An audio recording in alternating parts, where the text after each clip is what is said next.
Okay, everyone, we might get a start. It's 2:02 and we've got a lot to cover. So firstly, welcome everyone and good afternoon. I'm really excited to be the moderator for today's webinar. My name is Jim and I'm a product manager here at Squiz.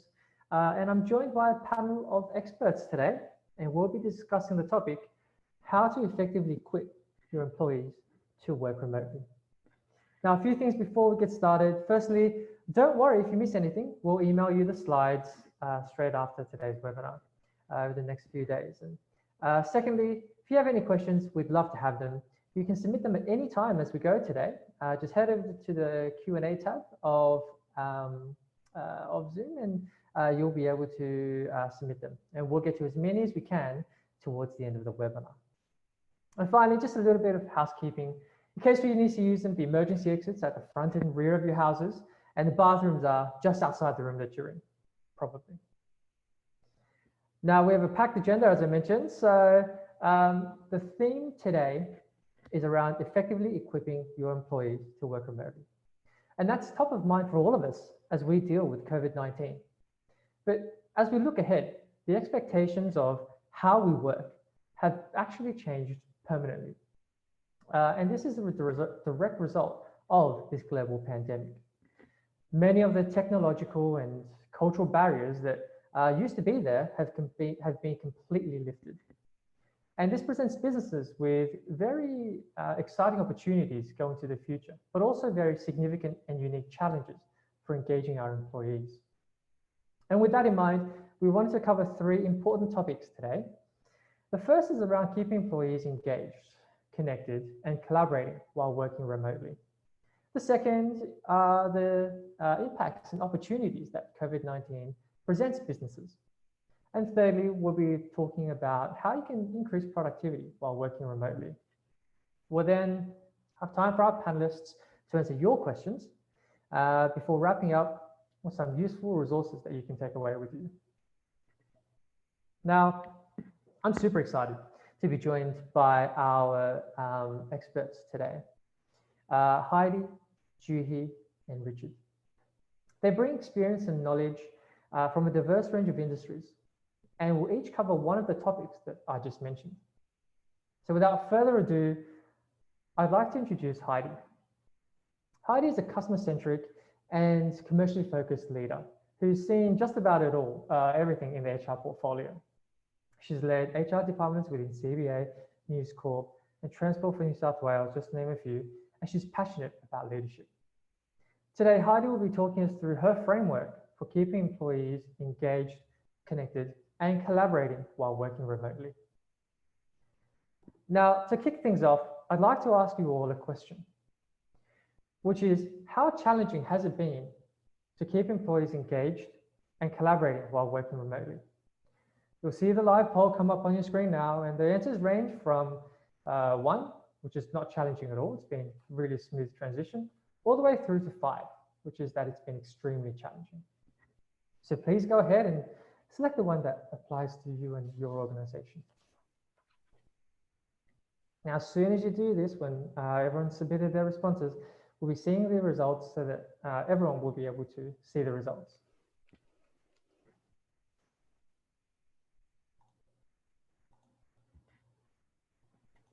Just waiting on a few more.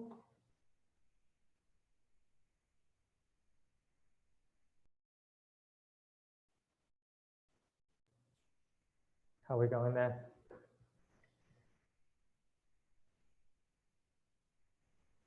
Okay, we should see the results come up shortly.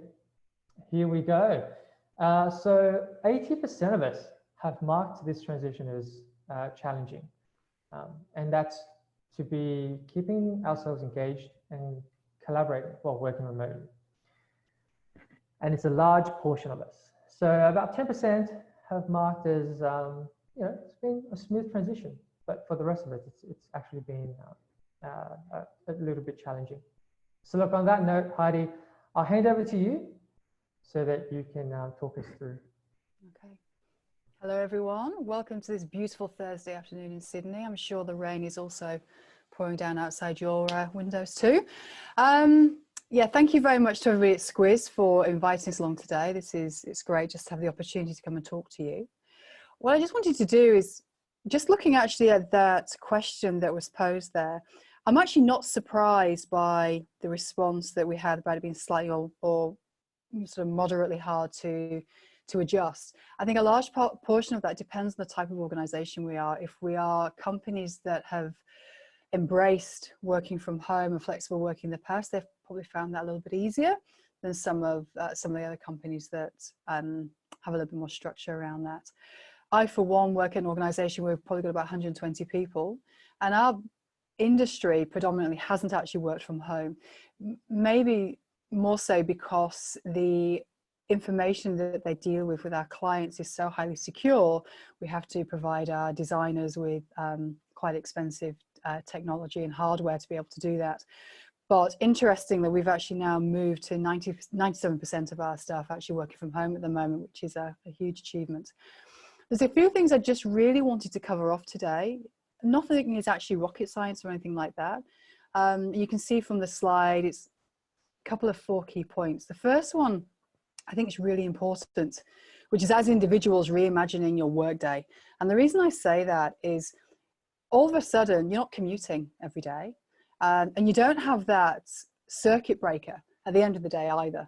So when you're actually coming into work, you'd normally leave the house, racing around in the morning, you've got an hour or so to get to work. Now you probably find that you're logging on much earlier and possibly logging off much later as well.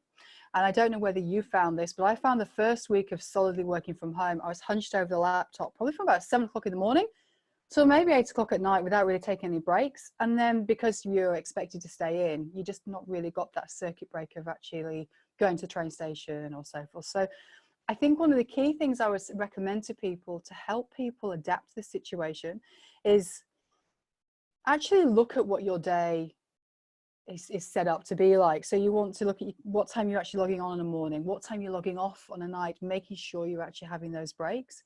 How do you close off for the day? Because we all have times where we've had a really crazy day and you close the laptop or you log off. And then what happens then? You're still thinking about it. What do you do at the end of the day to actually help yourself wind down?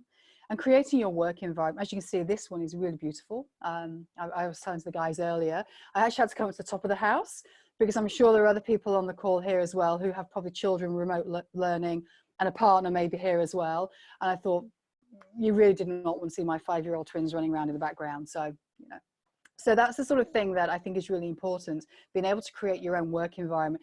Yes, we've got laundry and stuff around, but it's creating a setup that makes you feel comfortable, that you can actually work comfortably, answer your phone, stretch your legs, do the things you need to do. And I know that sounds like it's quite straightforward, but I do believe quite strongly about that. The other big thing I really want to cover is actually about video meetings, because I think Zoom's amazing. But I think there is the risk of, and we have done it ourselves, where you suddenly end up with 6 hours worth back-to-back of Zoom meetings. And part of that is I think we feel the need for perception to be seen to be on the screen and be seen to be working. We wouldn't necessarily do that when we're in the office. It might be that we would give somebody a call, or you'd swing by and tap them on the shoulder. Now, obviously we can't tap them on the shoulder, but I do think sometimes you need to look and say, are we actually having meetings for meeting's sake? How do we stop them just becoming that one meeting after another meeting after another meeting? And a risk of the 6 hours worth of meeting, not being able to get any work done, you're suddenly there till 10 o'clock at night, just trying to actually get the work from those meetings sorted. We need to shorten them. We need to have an agenda. We need to be careful who we invite, and we need to keep to the time. And it's okay to say, this isn't one that I need to be at. It's the same as if you were in the office. It's exactly the same. Yes, we want to see people. Yes, it's really important that we build that connection over the screen, because it makes a huge difference, because you can see the physical cues of a person, which you don't see via email. But I think it's really important that we try to tighten those up a little bit. I think if you've been the same as me, I found that I've been on video calls sometimes from the moment I've got up in the morning to pretty much the end of the day. And I think we have the right to be able to say that's enough. So I'm just interested to know, for everybody on this call, is everybody actually working from home at the moment? Are people actually still in the office? You know, because some roles do require people to actually be at their workplace. So I'll be interested to find out from you throughout this webinar who's actually still in the office, or if everybody here on this call is actually working from home.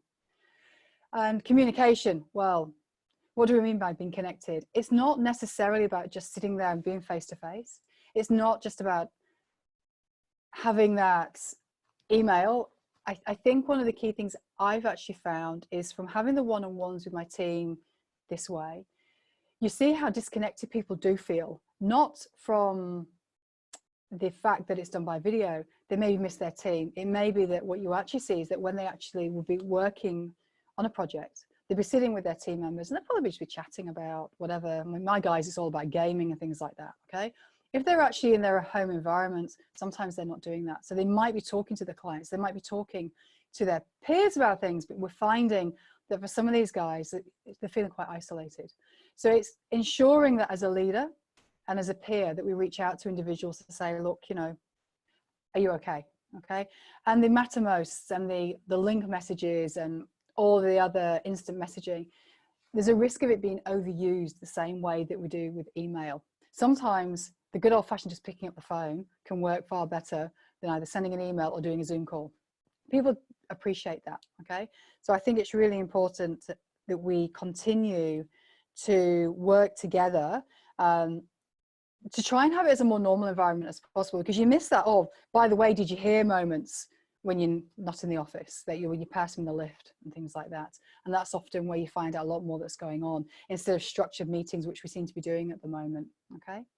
And then the other thing I just really want to talk about is the social interaction piece. So what happens when the gossip stops?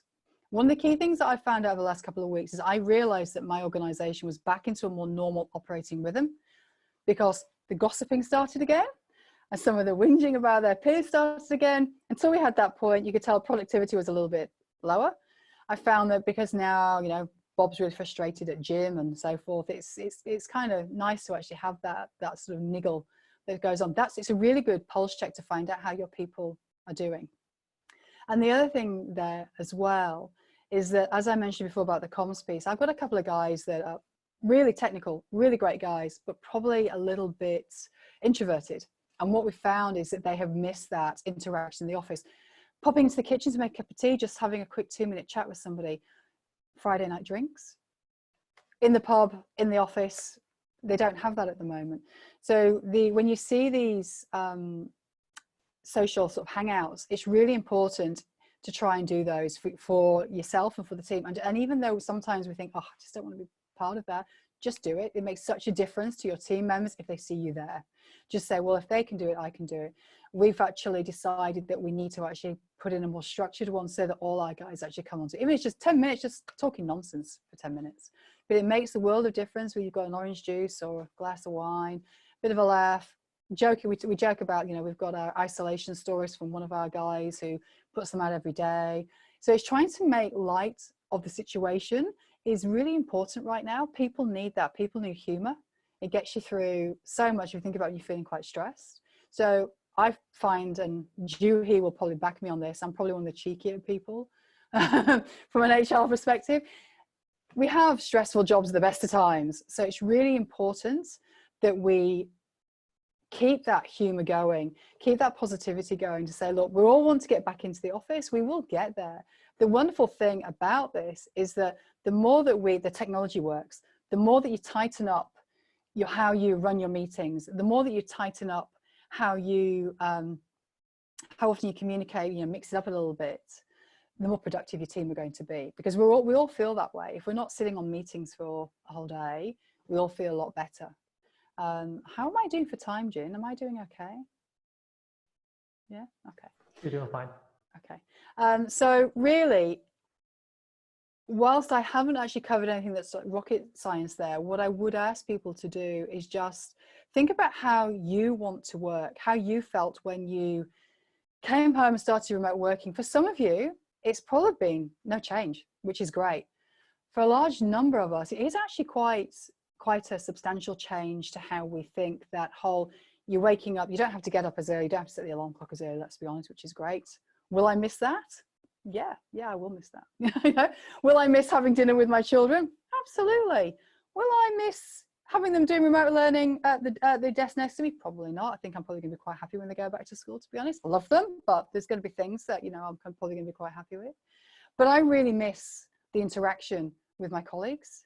I really miss those little jokes as you're walking down the corridor, or, you know, not necessarily from an HR perspective, just more from a personal perspective, where you're sitting down, having a laugh, grabbing a cup of tea, and it's trying to create that camaraderie, I think is really important. And that's one of the hardest things to do.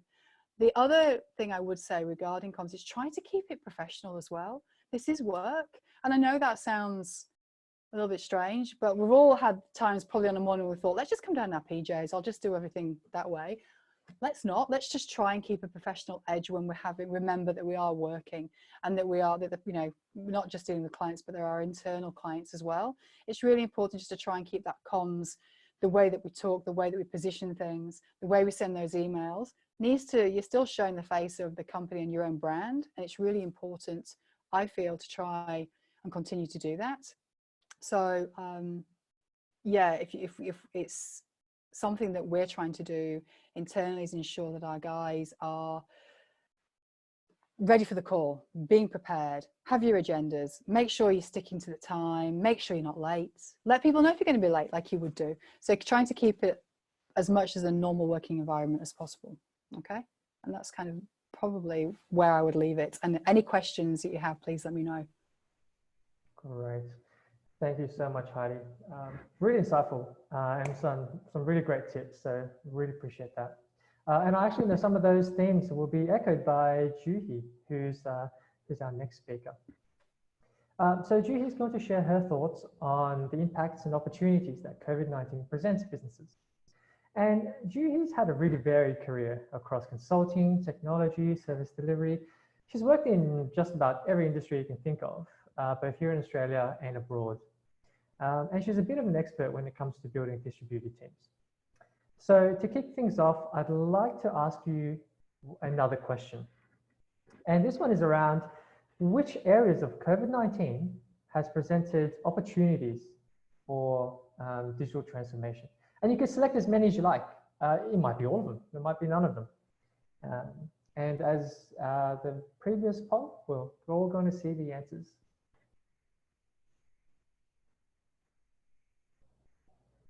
Really interested to hear your thoughts.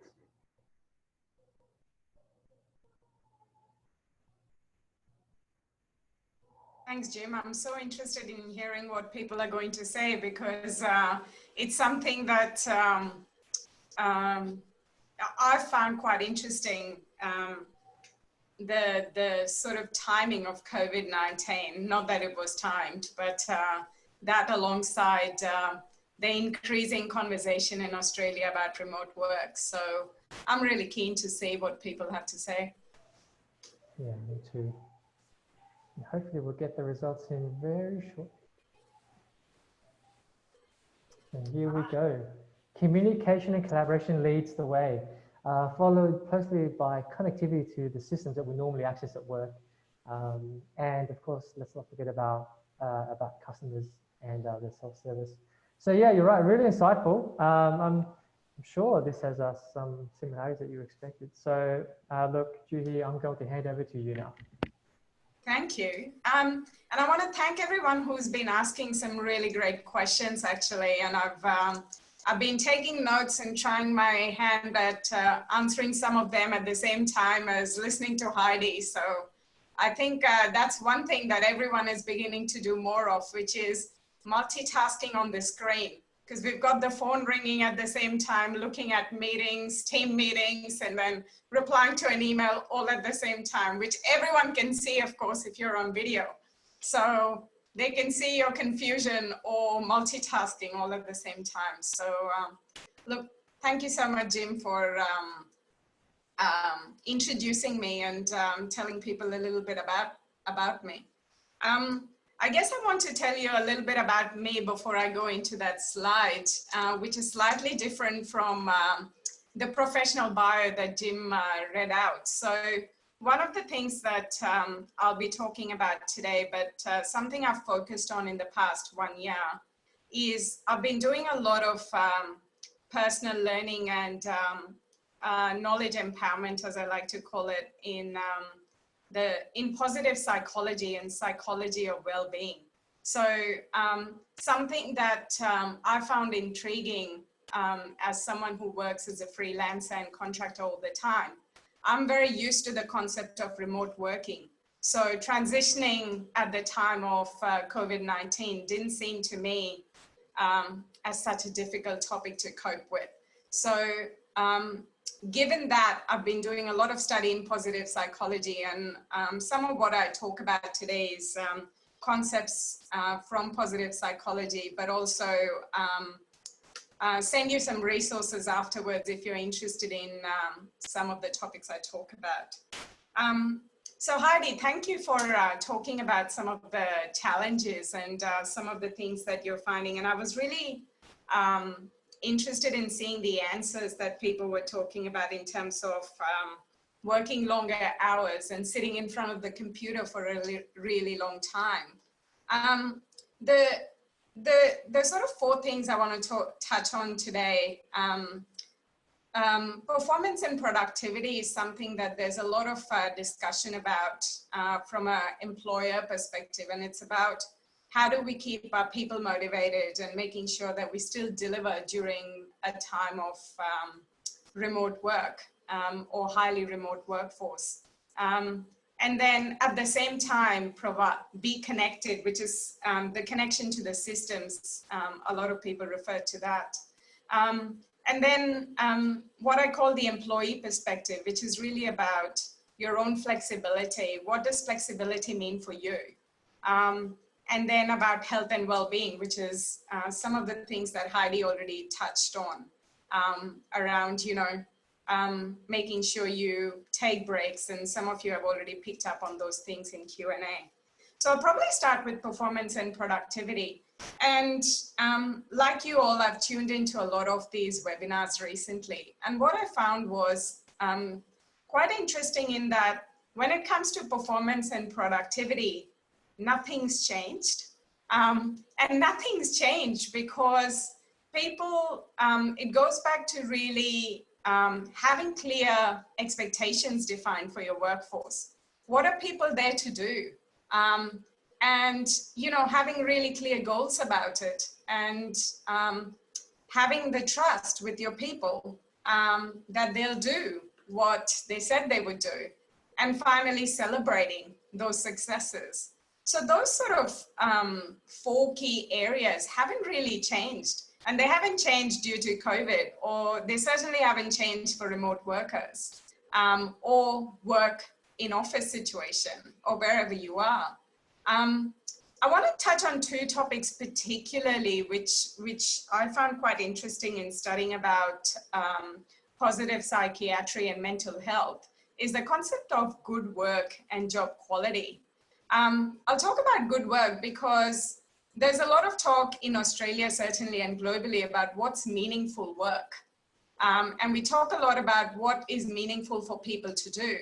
But what University of Sydney and some of the scholars have, which really resonated with me, is this idea of good work is really a combination of sort of that synthesis between individual objectives, organizational objectives, and community objectives. Because what we often tend to forget is we think of each objectives as separate ones. And good work that you do brings all those three things together. It makes sure that you're doing something you're interested in that pays your bills. It helps the employer achieve its objectives, whether that be not-for-profit or profit. And it actually does something good for the community. And it's building for the future. And whether that be jobs or whether that be keeping communities safe or providing healthy systems or keeping people healthy.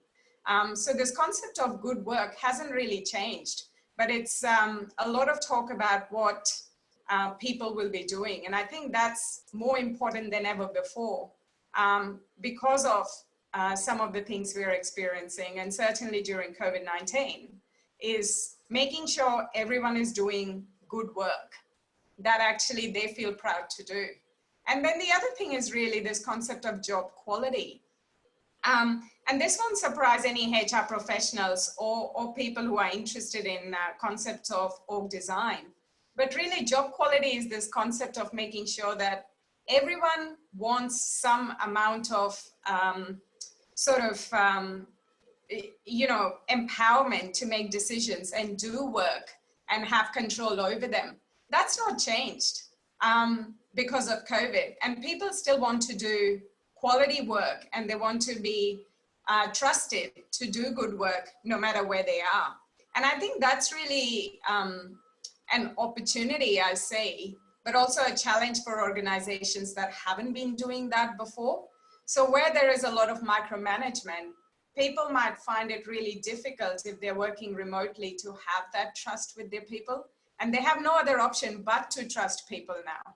So there's that real sort of coming together of making sure everyone's doing good work and actually has some kind of power to do good work, and feels like the organization trusts them to do good work. And celebrate success. Now, we're not celebrating success by going to a pub or talking or, meeting people and going out. I know that we recently went live with a very important project in the organization I'm working for at the moment, and there was no go live party. We didn't have a go live party because everyone was working from home, but we still got together and talked about how we brought it together. And we called each other to thank each other. So I think that celebrate aspect is still there. You're just doing it slightly differently. And you have to be cognizant of everyone would probably want to celebrate differently. So people who didn't enjoy going to pubs in the first place are probably quite happy that we're not celebrating in a pub. So there's definitely that sort of, performance and productivity from an employer perspective. I think the other things that I want to sort of talk about is something to do with connectedness that Heidi touched on previously as well. Is how do you keep people connected? And that's not just about video calls and seeing each other all the time, but connectedness is really seeing the person beyond work and being their authentic self. And we talk, in recent times, a lot about bringing your whole self to work. But you can be your whole self and actually through remote working, talk more openly. It's kind of given people a license to talk more openly about their whole self. So they've got kids' duties, or they've got elderly duties, or they're looking after themselves or dealing with a health issue that they've currently got. And when they bring themselves to work, they hide all that behind in some, for some reason. But now that they are at home, there's no barrier and they are who they are. So I think there's that kind of authentic connection and being compassionate and caring for people, because you get to know who they are and what challenges they have in life and how they're coping with both doing good work at the same time as looking after themselves or their family or whatever else they've got going on in their life. And really sort of being kind.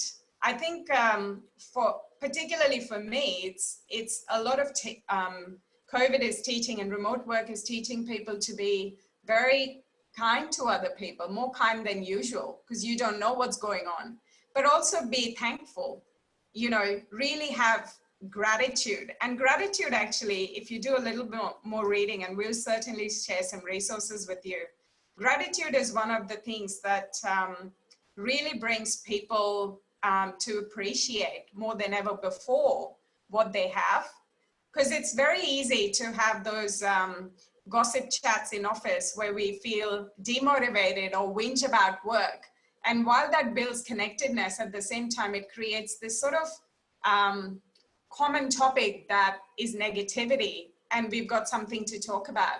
But if you're thankful and show gratitude towards things that are not negative, you've got this sort of upward movement in positivity and being connected for reasons beyond just the, whinging by the printer. And it brings real connection to forward. Now, Jim, how am I doing for time? Am I?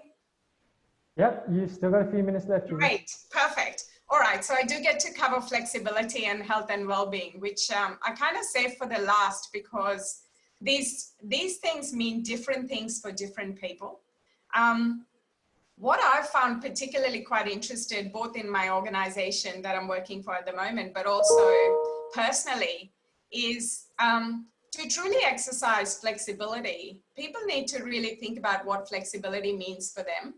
And flexibility doesn't necessarily mean working from home or working from the beach, which are common things that people talk about. You know, when you say workplace flexibility, people talk about, oh, I can work from home so many days a week.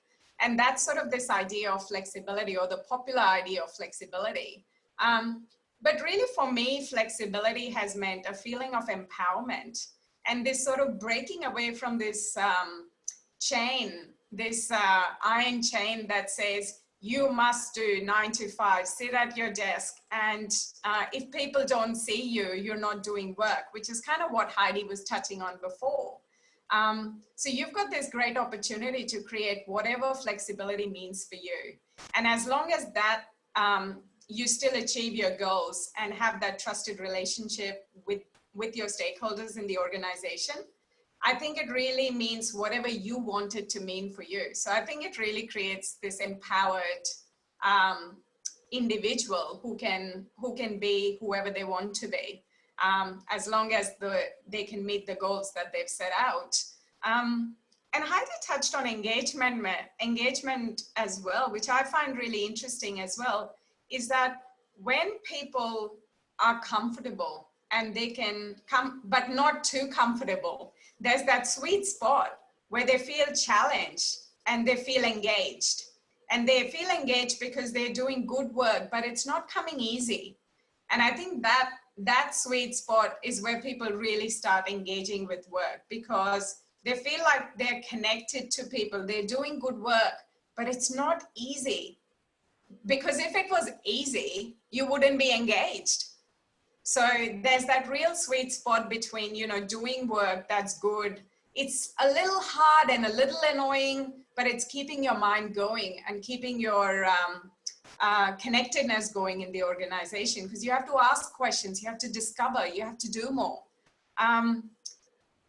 You know, look, carbon footprint is one of my favorite ones. So the less people travel to work and the more people are local, it does actually have an impact. And I'm sure you've all heard the news that there is so many less sort of pollution levels in most parts of the world at the moment because people are traveling less. So I find that really interesting. That's a whole topic for another day, so I'm not going to go into it. But I do believe that that's something that's, you know, really important as well. So I'll really go lastly, but, you know, and happy to take questions, talk about health and well-being. And health and well-being, again, is very personal.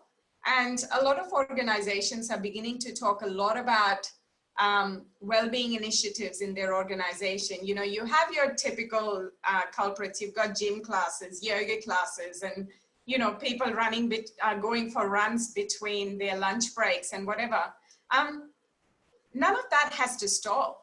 It just means that you have to be more disciplined in doing them because you are doing them for yourself. You don't have work telling you, okay, now you can have a lunch break and the yoga class is on, so you've got to run and do it right now. Or you have to go for a run in between meetings. You can really decide. And again, this goes to the idea of empowerment. You can decide when you exercise and achieve your goals. Personally, what I'm finding really difficult to do is turning off at the right time. So as Heidi said, when you leave work at 5 o'clock or 6 o'clock or 7 o'clock, you actually have a physical break and you go in your car, you take public transport or you walk home and you've got that time to switch off. But I'm personally finding it very difficult to switch off. So for me, I'd be really keen to hear other people's thoughts on what they're doing to switch off, because I haven't cracked the code with that.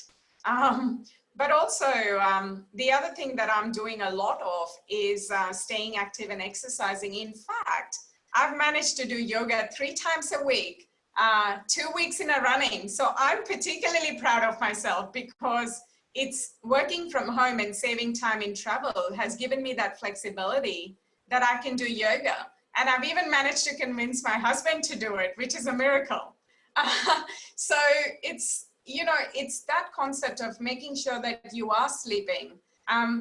I don't know how many of you are into meditation, but it doesn't have to be meditation as in, you know, suddenly practicing Hinduism or saying Om 100 times a day. But I'm talking about mindfulness and really thinking about taking deep breaths and reminding yourself that you do need a break and your body needs a break. So really you're in charge of your health and well-being. Work is not telling you to be, you know, healthy or look after your well-being.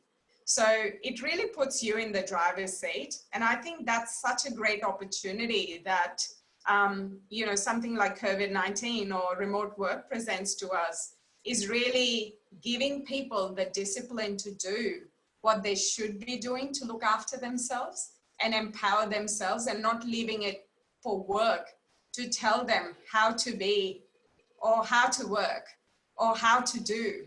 And I mean, for me, those are some of the really, it sort of put everything into sort of an accelerated mode, if you like. The concepts are the same, but they've just been brought forward, and people are really being in the driver's seat now to do what they want with it. So I think that's such a great opportunity. So I'm keen to hear other people's thoughts and answer any questions, but I hope you enjoyed some of those concepts, and I'm very, very happy to share some resources around positive psychology and what that's meant. Awesome. Thank you, Juhi. And we'll share those resources with you when we send out those slides at the end of today's webinar. And certainly, Juhi, there are some real positives that have come out of this, and things that have COVID's forced our hand in a really positive way. So thank you so much for sharing those. And at this point, I'd like to introduce Richard, who's our final expert today. And he's going to be giving us his tips on increasing productivity while working remotely. Now, Richard represents our government vertical today, and he has over 10 years of experience implementing innovative digital solutions across government agencies. He is an advocate for understanding the why, and Richard, that certainly resonates with me, and for building trust among stakeholders. So for the last time today, we'd like to ask you a question and get your input. And the question is, what key factors have boosted your productivity while working remotely? Again, choose as many as you like, all 5 of them, or none, and we'd love to see your responses.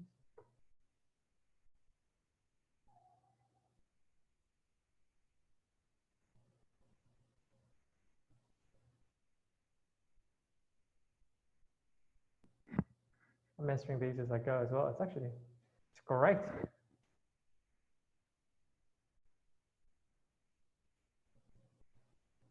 Couple more seconds.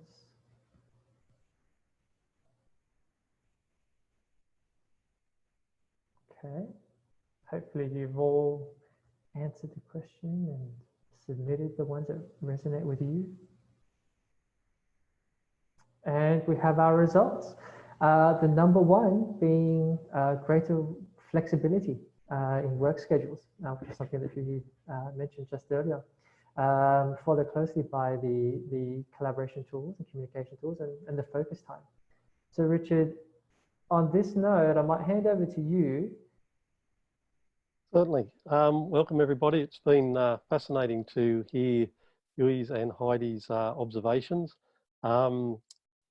Working from home does have its challenges technologically, but also from the point of view that my wife is a high school teacher. She's actually just gone back this year to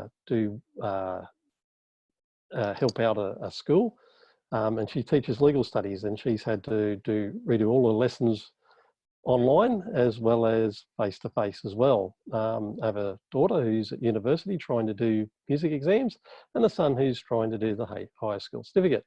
So getting that space at home and getting that productivity has its challenges. It's not just all about technology. It is about those human interactions that we have. In many ways, the way I look at it is you can have all the digital tools in the world, and they're great and they help you reduce your frustration levels, but you also need to still work with people. Just as you do in a normal work office, you have to learn to get along with people. So we all have to work to get along and share our space and our environments so that we can have conversations and meetings without undue noise. So I work for the Department of Customer Service. The organisation I work with has been, I believe, truly outstanding in its approach to flexible working. We had a very pragmatic policy for quite a probably 18 months or so of working from home. And the policy is, if not, why not? So everyone's been encouraged to work from home at least one day per week if it suits them and the business. That policy also had some steps in there on working safely from home. You know, have you got a proper desk? Have you got a proper chair? Do you have a safe environment to do it in? And all those things are ticked off in that HR policy. So from my point of view as an observer and as a manager looking at that, it's been an excellent policy. So that's probably one of the main things that's helped us as a department transition to working from home. Now, it's a very big organisation. There's over 10,000 staff. Not everyone can work from home. Some people simply have to go into the office. We just can't avoid that, have to provide a service. But nevertheless, wherever humanly possible and where we can meet customer needs, we should be working from home. The other thing that's changed a lot is the introduction of activity-based working. And this is, it sounds like something HR-y, but in many ways it's a technology thing as well as a HR thing, because you have to have your own technology. You have to carry your technology with you. We don't have a set desk. We can go sit anywhere we like. Okay, so it's first in, best rest. You need to be able to take that technology with you at any time, wherever. It's been my way of working for many years. I have to commute on a train and the laptop comes out and, some peace and quiet. You can catch up on emails and things, and you work on the way to work and you work on the way home from work. And when you get in the car to drive that last little short leg home, that's the circuit breaker, which has been great. But productivity while working from home has those two precursors. We had a pragmatic policy that HR developed. It was really well done, really well implemented. And this idea of activity-based working, where you carry your technology with you. And that, for a lot of people, has been a big change, particularly people who do processing type work. Once upon a time I had my desktop, but now I have my laptop. Well, what do I do with my laptop? Well, you can take it home with you. And it's taken them some people some time to get used to the idea of just carrying that laptop home with them. And now they've done it. And when COVID-19 came in, it was a pretty easy switch. If you can work from home, please do. Do not come into the office unless it's absolutely critical. Take your laptop and your chargers home with you. And everyone was fine. So that really helped from a technology point of view, that we can carry our technology with us. The third area that's really changed over the years is cloud-based connectivity. So we use Squizmatrix for a number of our websites, not all of them, but some of them.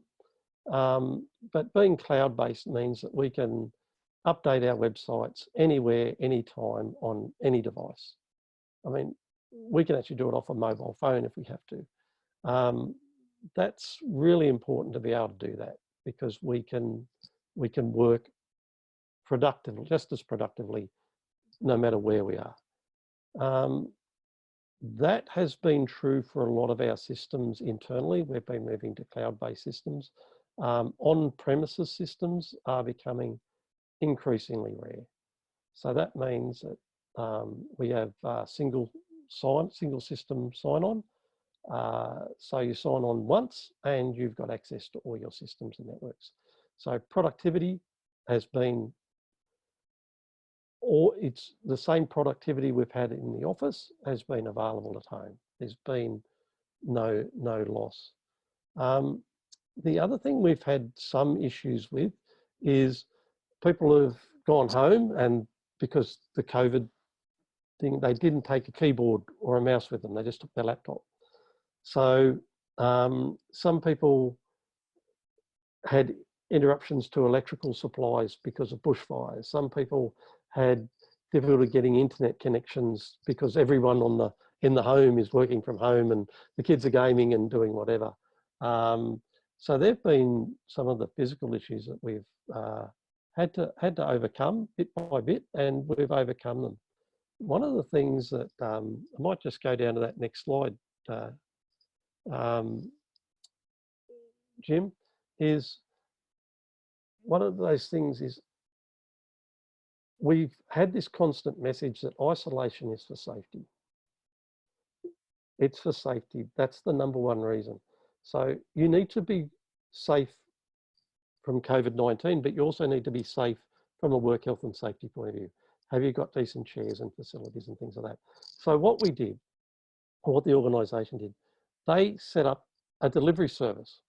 So people who didn't have an office chair or a monitor or even keyboard or headset, you put in a request online on our intranet, and they had a delivery service to actually go and take a chair to deliver a chair to your door or a monitor to your door. I mean, it's extraordinary organisation, I think, to do that. I think that really shows that an organisation is really dedicated to working, people working safely. The other thing that came up, and this is because it's such a huge organisation with so many people over such wide geographical areas, is the trust that some team members have to put in their directors and their managers because of issues they've got at home. That's a really sensitive one, and they were very, very sensitive to that and have gone out of their way to make sure that people are safe. And the daily check-ins, of course. Is everyone okay? Hi, how you going? Start off your meetings with, hi, what have you been doing? Just a little bit of fun, humour. We use Teams for our meetings, and you can change the background so you can have sort of a funny background behind your head at various times. So it's all about, you can't be productive unless you feel comfortable, safe and secure. You can't do it at the office unless you feel safe and secure. You can't do it at home for the same reasons. So it's been a big emphasis in the organisation about that, which has been really good. The next slide is what I call being human in isolation. I know it sounds frustrating that sometimes children playing music too loud or running through the house or birds squawking or dogs barking, that human element really helps to connect us. It gives us a shared experience. Checking the background is always a good thing. I learnt that quite early. Won't tell you what happened there, but yeah, it was a little bit funny. Instant messaging, you can keep in touch just with instant messaging. So we've got Skype, we've got Teams, you can got your phone. It's pretty much instant, and we keep that up to date that way. And lastly, file sharing. We can share large files easily. We can share our work. We can collaborate on systems as well. So that technology really, really helps as well. So if we just think about the human side, and we've moved through to a technical thing about file sharing, it's all part and parcel of being productive. The emotional side of it is actually sharing stories to replace that coffee culture. So when we kick off a meeting, we have a bit of a light laugh. Who's been eating too much? I didn't get to exercise today. Has anyone done? So we're breaking that, doing that check of healthy habits, sharing recipes, exercises, things like that. So that helps with that connectivity, and it works. It really does work. So I think the last slide, Jim, is all about linking these four things together for productivity. You need the culture. I always say that no one comes into the office to do a bad job. It's us it's our responsibility as managers and as leaders to ensure that our team members, our colleagues, have the tools and the resources to do that good job that they really, really want to do and they need to do for their own mental health. Secondly, we had the systems in place from activity-based working right through to carrying, being able to access files and instant messaging. All those systems are integrated or in place. We had the equipment, which is basically your laptop, where people needed desk chairs and monitors. We helped them to get those because, as you may not have known, but it's very hard to buy a monitor at the moment because everyone went and bought one, a bit like toilet paper, I guess.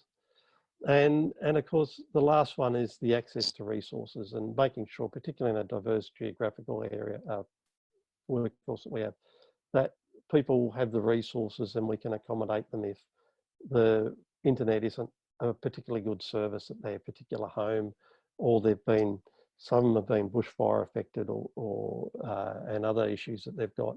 So that's been a really, really interesting way of looking at it. And I hope that benefits people in their understanding that just don't concentrate on the technology. Yes, it's critical, but it's the culture around using that technology that makes it so important to have and to work successfully from home. My team has just been doing amazing work, absolutely amazing work. I'm really proud of them. Really, really above,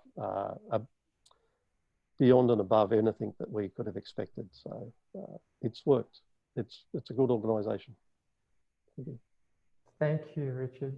I really appreciate those insights, and certainly I'd love to have a desk delivered to my door and monitor. That would have been fantastic. Well, just the chair, not the desk, just the chair. Oh, okay. Oh, okay. Now I've gone a bit too far, haven't I? Yeah. So look, that wraps up the tips from our experts today, and we're about to flip over into Q&A. Just before we do, I wanted to share how we at Squiz can also help you. If you don't already know us, we're an Aussie technology company and we're just over 20 years young. Our customers span Australia, New Zealand, North America, and Europe. Squiz Workplace is our out-of-the-box intranet product, and it can be ready to launch in just a few short weeks, which will help set you up for the future. And Gartner's recognized our technology again this year, giving our technology a second place globally in a business-to-employee experience use case for digital experience platforms. And our customers agree, from the national broadcaster to the men and women in the front lines who are saving lives during bushfires and servicing our state during these really uncertain times. So we'd love to work with you. Simply head over to our website if you'd like to continue the conversation and drop us a line. So on that note, I'd like to open up the floor for questions, and we've already been getting a few, so thank you for that. I'd like to invite you to continue submitting these questions, and we'll get to as many as we can today. So the first one that's been submitted is from Roger, and I might direct this one to Heidi to start with. So sometimes you need a break from family, but it's hard when both partners are working from home. So how might we do that when there's so much going on? Oh, I'm with you, Roger. Honestly, I find that being at home, the same thing with partner and children, it's very hard to go out. You may previously being a member of a gym, and that was great. You don't feel like you can go anywhere. I think what we need to do is you are allowed to have that time to yourself.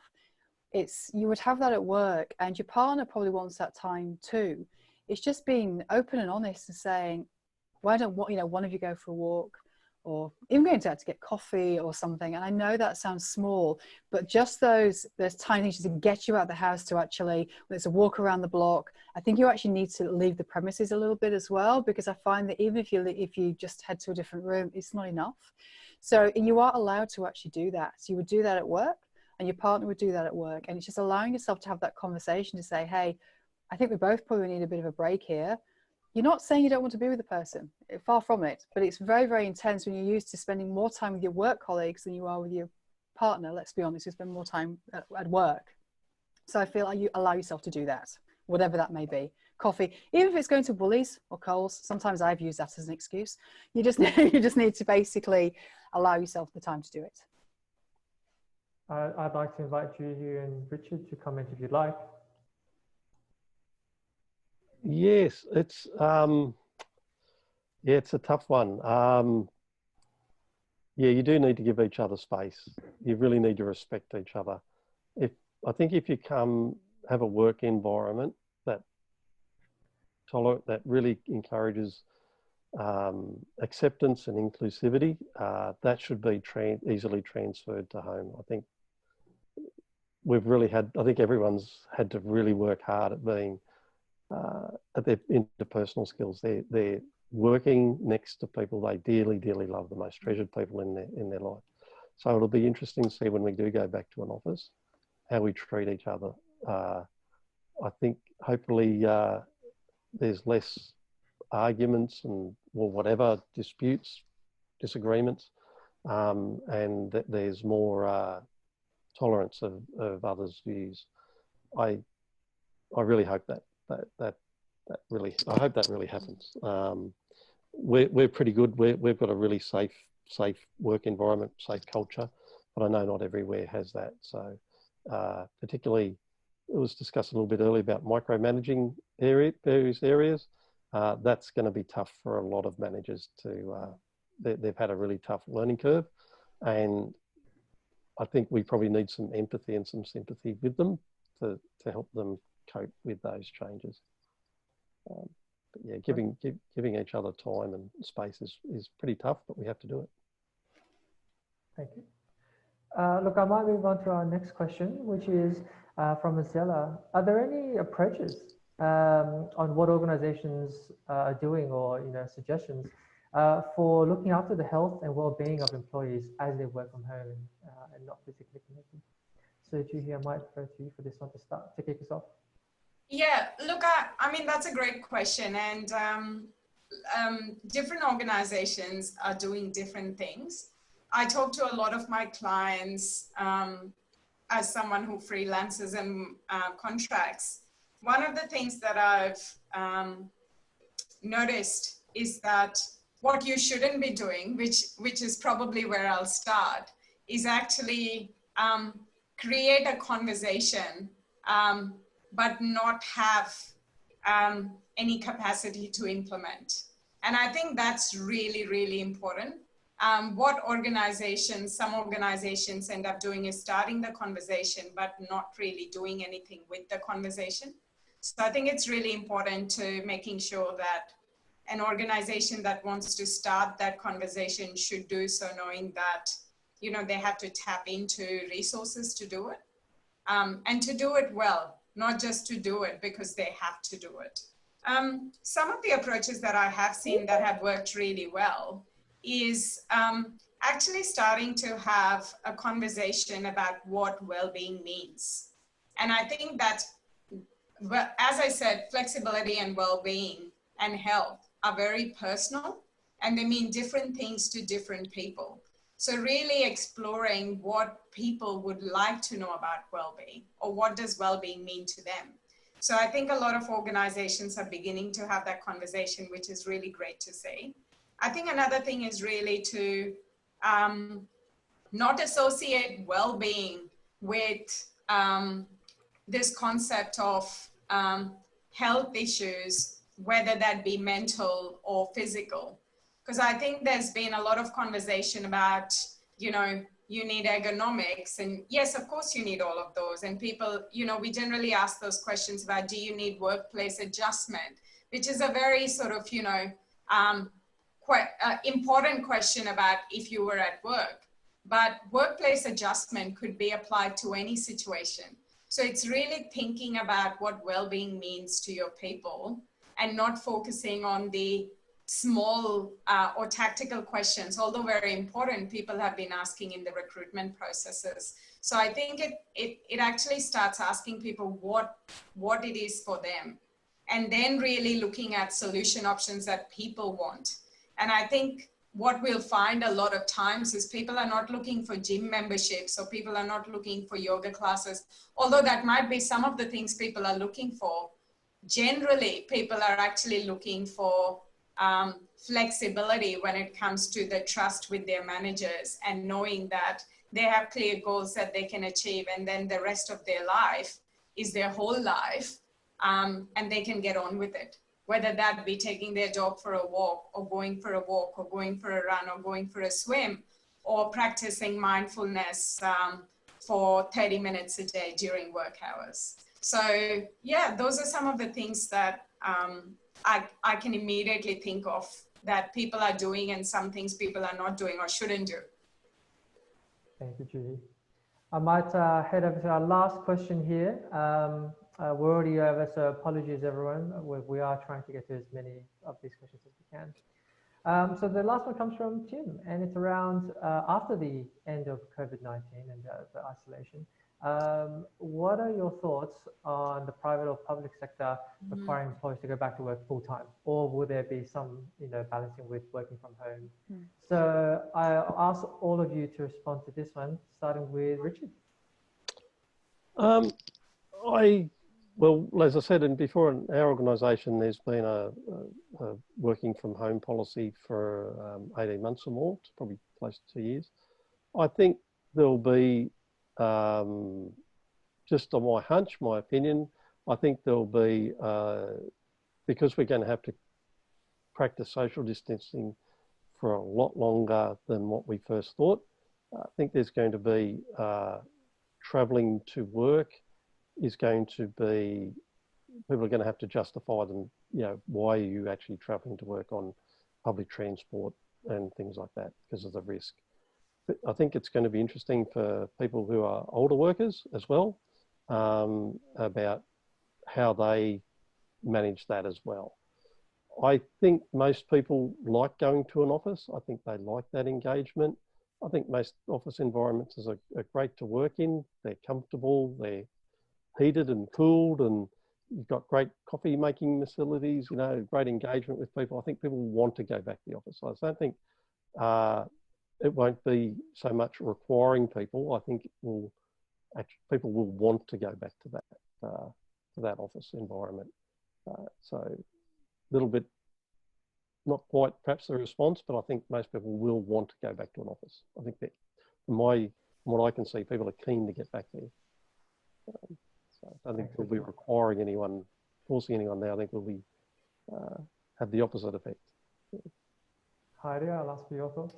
I do think it will change the way that we operate. So to give you an example, we have recently had a number of individuals who had moved to Sydney and they've been here for X amount of time. And because they're now working from home and they've shown that their roles can do that, we've actually had people moving interstate, people moving back to Queensland, people moving to Adelaide, and we're actually supporting that. We're doing it as a trial basis at the moment. But I would honestly say a few months ago, we wouldn't have done that. There would have been a perception that we needed everybody in the office and they needed to be here for these hours. I think we'll also start to see that there should be a greater degree of flexibility in the hours that people choose to work. I think it will be whether it's, I want to start at 7 in the morning and, finish at 3 or whatever it is. I think we'll start to see more of that as well. But interesting what you said there, Richard. I agree. I have had a lot of calls recently where I'm talking to people and they're saying, when can I get back to the office? They miss that social interaction, the bouncing. And then I think it depends on the industry you're in as well. But our guys will have these dailies and the buzzing about the digital content that's come through. So for them, it is important to have that interaction with the other teams. And they're doing it on Zoom and so forth, but it's not quite the same. But I do think it will be much harder for organizations to turn around and say, you cannot work flexibly, because we've proved it can be done. And I think that's going to be the interesting legislative piece, with whether things can't say you're going to have to really prove why somebody can't do it. And so, which is good. And Juhi, I might ask you to wrap us up on this one. Oh, look, I think that this is probably one of my favorite topics to talk to people about at the moment. I actually think this is probably leapfrogged the remote work and flexible work discussion by a decade. I think we're looking at a very different conversation, and it's great to see what Richard was saying about, for the past 18 months, they've already had that discussion in the organization. So that's really great to see, Richard. And I think that more and more organizations will actually have to think about why not, rather than, let's get back to work. I think there is a place for physical work and going to work, but there's definitely a very important conversation about why not. Thank you. And thank you everyone for your questions. I really appreciate it. We've run out of time today, but we'll get to as many as we can after, in the emails afterwards. We'll also leave you with some online resources, as well as what Juhi mentioned, which will go out in the deck in the next few days. And finally, I'd just like to extend a special thank you to Richard, to Heidi, and to Juhi, and to everyone who's joined us today. We've enjoyed having you, and thank you again, and we hope to see you in the future. Thanks, everyone. Thank you. Bye. Thanks, everyone. Bye.